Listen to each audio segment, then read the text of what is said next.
तो यह दूसरा कटवर्क स्टाइल है, मतलब कि सेम ही है सब, लेकिन इसका हॉप साइड जो है हम कुछ और डिज़ाइन ऐड करने वाले हैं। और जैसे नेगेटिव स्पेस में होता है रिवर्सर मेहंदी डिज़ाइन में, ये सब एक ही नाम है, ठीक है। तो यहाँ पर नॉर्मली हम ना एक कॉमा का यूज़ करने वाले हैं, स्पाइरल का यूज़ नहीं करेंगे, लेकिन सर्कल का यूज़ करेंगे, कॉमा का यूज़ करेंगे, छोटे छोटे लोटस फ्लावर की शेप क्रिएट करेंगे, ठीक है। जगह कम होगी तो उतना अच्छे से जो है फ्लावर नहीं बनेगा, बट शेप जो है उसका बन जाएगा, और फिर फिल करने के बाद वो जो है एकदम अच्छा लगता है। तो आप जैसे जैसे देखोगे आपको पता चलेगा। तो लोटस फ्लावर अगर बनाना नहीं आता तो उसका प्रैक्टिस करो, या फिर हम फ्लावर का सेक्शन लेंगे, उसमें मैं लोटस फ्लावर, रोज़ फ्लावर और भी 3-4 टाइप के फ्लावर्स आपको बताने वाली हूँ। बट आप प्रैक्टिस करो तब तक फ्लावर्स की। देन देखो ये एक शेप क्रिएट हो गया लोटस का, जो कि अच्छा लग रहा है। देन इसकी जो फीलिंग होगी उसके बाद जो है इसका फिनिशिंग खुद ब खुद ही उभर कर आता है। तो यहाँ पर सिर्फ जो है फूल, कॉमा, सर्कल, मतलब कि जो राउंड बना रहे हैं हम, और लीव्स, इन चीज़ों का यूज़ होने वाला है। देन फिर से एक कॉमा का शेप क्रिएट कर रही हूँ मैं यहाँ पे, ठीक है। सिंपल है सब कुछ, बस आपको हेवी कब लगेगा जब आप डायरेक्टली इसे देखोगे, या फिर अगर मैं एकदम स्पीडली आपको वीडियो दिखाऊँ तब आपको लगेगा कि नहीं हार्ड है। लेकिन अगर ऐसे आप करते हो प्रैक्टिस साथ में तो आपको हार्ड नहीं लगने वाला, और आपसे अच्छे से बन भी जाएगा। तो नॉर्मली एक बादाम का शेप लेना है और उसके बाद यहाँ पर छोटे छोटे पेटल्स ऐड करने हैं, तो इस तरीके से।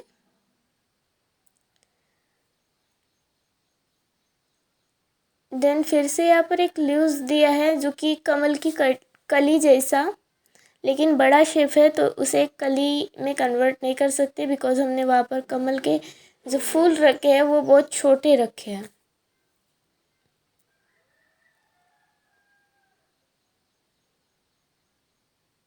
तो अभी क्या होगा, जो बोल्ड होगा बाहर की साइड में जितना भी डिज़ाइन आएगा इसका, जिसके बाद कोई डिज़ाइन नहीं आने वाला है सेम कटवर्क का, तो वो साइड क्या होगा, बोल्ड होगा। वो किस तरीके से होगा आप आगे देखोगे। और जो अंदर का साइड है वो पूरा मेहंदी की पेस्ट से फिल किया जाएगा।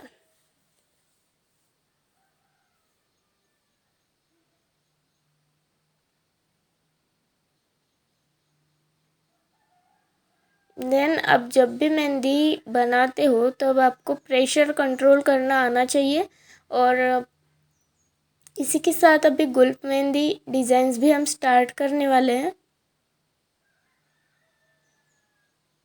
उसका बेसिक आपको सिखाने वाली हूँ गुल्फ का। देन काफ़ी स्टूडेंट बोल रहे हैं कि उनको हेल्प मिली है इससे, कटवर्क स्टाइल जो मैं सिखा रही हूँ, बिकॉज आपको बेसिक पता चला है कि किस तरीके से इसे बनाया जाता है। और नॉर्मली कोई इफ़ेक्ट डाल के या फिर कोई स्पीड डाल के या फिर एकदम फिनिशिंग के साथ मैं नहीं बता रही हूँ, सो जल्दी समझ में आ रहा है सभी को। और जिन्हें नहीं आ रहा है वो बताते रहिए, तभी मैं आपका हेल्प कर पाऊँगी। कि नहीं आपको नहीं आ रहा है तो मैं दूसरे रास्ते से कुछ बताओ आपको। तो जो भी बाहर का साइड है सब बोल्ड करूँगी, और इस तरीके से जो है बाकी का पूरा फिल करना है। आपको कोन सिर्फ कागज़ पर रफ नहीं करना है, ऊपर ऊपर से मेहंदी का कोन चलाना है। अगर आप कागज़ पर अपना कोन का पॉइंट रखते हो और फिर रब करते हो तो वो कोन का पॉइंट जो है ख़राब हो जाता है, और फिर आपकी मेहंदी की फिनिशिंग भी ख़राब आने लगती है। तो आप ये कौन सी भी स्टाइल रहे, मतलब कोई भी स्टाइल का आप मेहंदी डिज़ाइन करो, बट ये कुछ बातें जो है कॉमन है सभी मेहंदी डिज़ाइंस के लिए।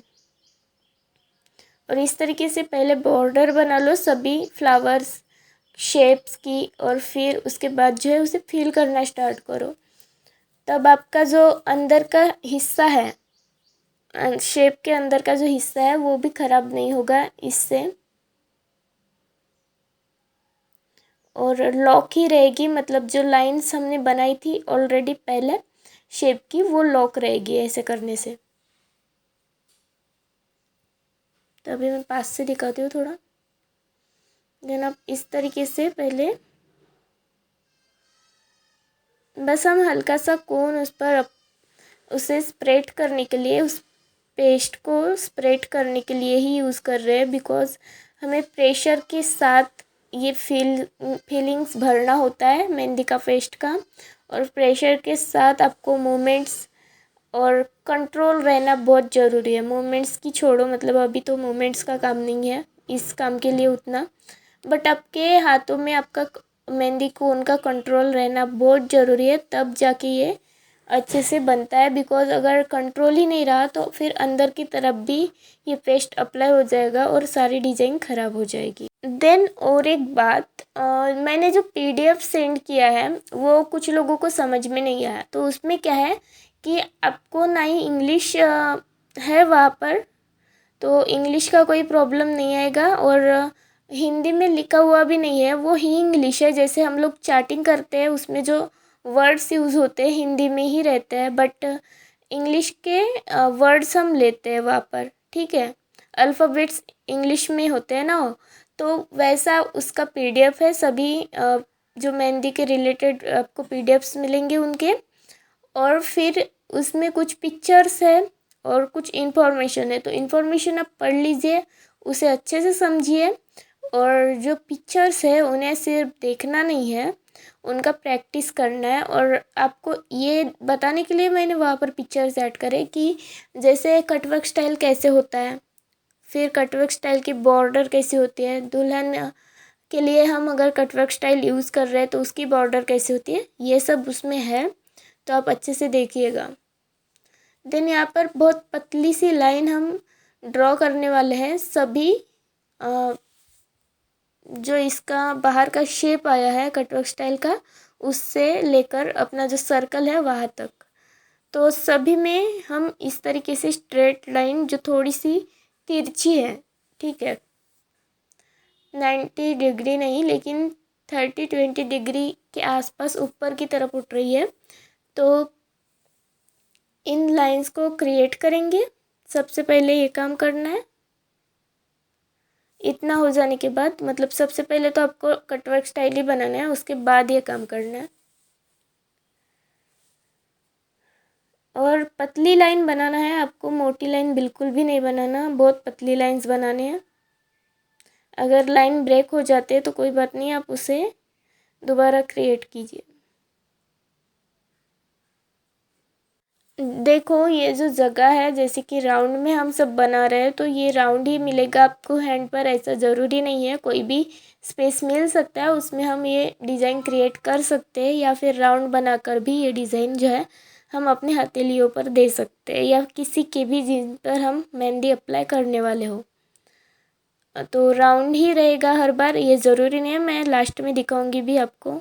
तो देखो यहाँ पर सभी लाइंस क्रिएट हो चुके हैं, ठीक है। हमने सिर्फ तिरछी लाइन चलाई है जो कि बिल्कुल स्ट्रेट है। देन यहाँ पर आपको ज़रूरत पड़ेगी प्रेशर देकर कोन में अपने डॉट्स बनाने की। तो यहाँ पर दूर दूर डिस्टेंस पर एक एक लाइन पे ही हम बड़े बड़े डॉट्स बना रहे हैं, और डॉट हमें कोन को सीधा रख कर बनाना है, एक जगह ही रखना है, एक जगह टिका कर बनाना है। आप इधर उधर हिलाओगे तो वो डॉट अच्छा नहीं बनेगा। देन इस तरीके से सभी मेहंदी में जो है, सभी जो राउंड में हमने वर्क किया है लाइन का, उनमें सब में ये डॉट्स बनने वाले हैं।